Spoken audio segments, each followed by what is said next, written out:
अस्सलाम वालेकुम, I am doctor Shahbaz Ahmad.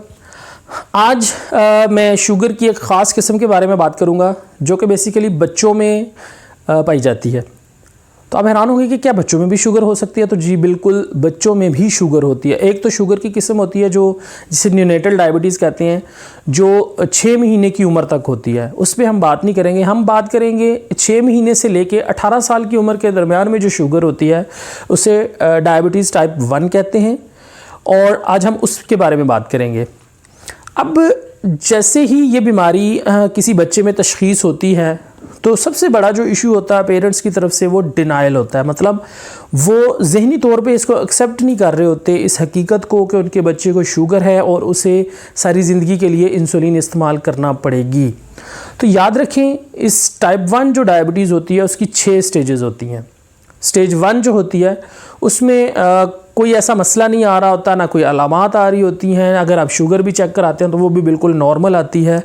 उसमें होता क्या है कि उसमें ऑटो एंटीबॉडीज़ बनी होती हैं जिस्म के अंदर। अब एंटीबॉडीज़ क्या होती हैं कि जो ऑटो एंटीबॉडीज़ बेसिकली जिस्म के अंदर कुछ ऐसे खुलिये होते हैं जो इंसुलिन बनाने वाले जो सेल्स होते हैं, बीटा सेल्स, उनको डिस्ट्रॉय करना शुरू कर देते हैं, उनको खाना शुरू कर देते हैं जिस्म के अंदर ही। तो ये होती है स्टेज 1।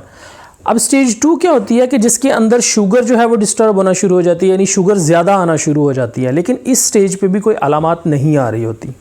इसके बाद आती है स्टेज 3 जिसमें शुगर भी ज़्यादा आती है जब आप चेक करते हैं, और इसके अलावा अलामात आना शुरू होती है। मोस्टली जो ज़्यादातर लोग होते हैं वो जो स्टेज 3 आती है टाइप 1 डायबिटीज़ की, उसमें वो हॉस्पिटल जाते हैं। क्यों? अलामात में क्या होता है कि बच्चे को ज़्यादा प्यास लगती है, पेशाब बार बार आता है, इसके अलावा उसे भूख बहुत ज़्यादा लगती है।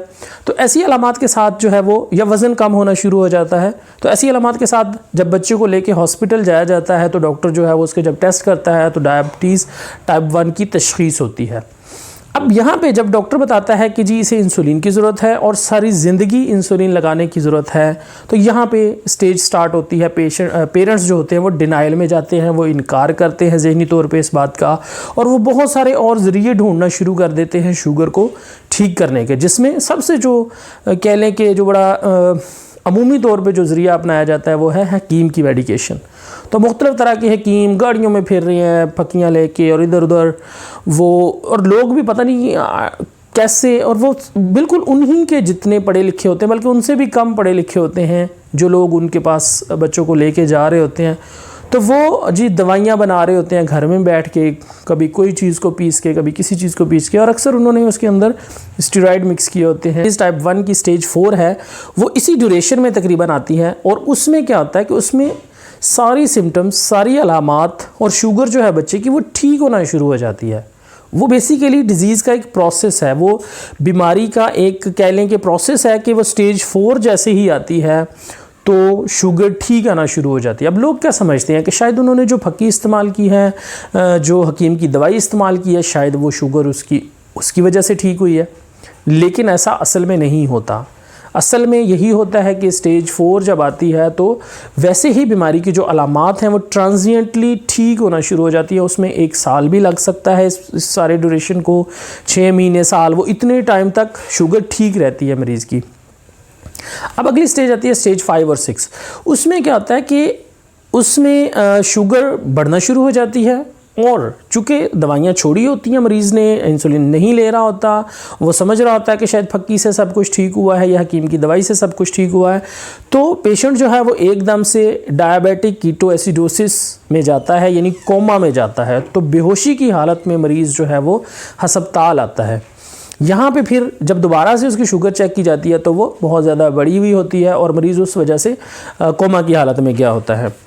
अब अगर आप इस ड्यूरेशन में, इस सिचुएशन में किसी अच्छी जगह पे नहीं जाते, किसी प्रॉपर स्पेशलिस्ट डॉक्टर के पास नहीं जाते, तो उसका जो ट्रीटमेंट होता है वो इतना आसान नहीं होता, और बहुत सारी पेचीदगियाँ होने की वजह से, दिमाग में पानी पड़ने की वजह से मरीज़ जो है वो खुदा न खास्ता उसकी जान भी जा सकती है और गुर्दे भी फेल हो सकते हैं। अब यहाँ पे फिर जब पेशेंट जो है वो किसी अच्छी जगह पे जाता है और उसको दोबारा से तशख़ीस की जाती है कि भाई इसको शुगर है, टाइप 1 डायबिटीज़ है, और इसको आपने लाइफ लॉन्ग जो है वो इंसुलिन देनी है, तो फिर से पेरेंट्स जो हैं वो वही एक बात जहन में लेके बैठे होते हैं कि भाई वहाँ गए थे तो सब कुछ ठीक हो गया था तो दोबारा वहीं जाएंगे। तो वो बार बार इसी तरह जो साइकिल चलता है और इस सूरत हाल में, इस एतकाद की जंग में जो है बहुत सारी जानें ज़ाय हो जाती हैं इलिटरेसी की वजह से, जहालत की वजह से। और हालांकि आपको सिर्फ ये पॉइंट एक याद रखना चाहिए कि वो जो 1 साल के लिए बीच में चीज़ें ठीक हुई थी वो डिज़ीज़ का प्रोसेस था। उसका ये मतलब नहीं था कि बीमारी ख़त्म हो गई है, उसका मतलब ये था कि वो एक ट्रांजिएंट पीरियड था, ठीक है, 1 साल का या 6 माह का, जिसमें डिज़ीज़ खुद ब खुद वैसे ही शुगर जो है उसकी लो जाना शुरू हुई थी। तो कोशिश करें जब भी आपकी टाइप 1 डायग्नोस हो डायबिटीज़ तो इंसुलिन इस्तेमाल करें, बच्चे को इंसुलिन इस्तेमाल करवाएं। अगर आप ये नहीं करेंगे तो जो मुख्तलिफ़ जिस्म के ऑर्गन्स होते हैं जैसे दिल है, गुर्दे हैं, उन पे असर पड़ना शुरू होगा, बच्चा बार बार बेहोशी की सूरत में अस्पताल दाखिल होगा और उसके बाद उसकी खुदा न खास्ता जान भी जा सकती है। Thank you so much.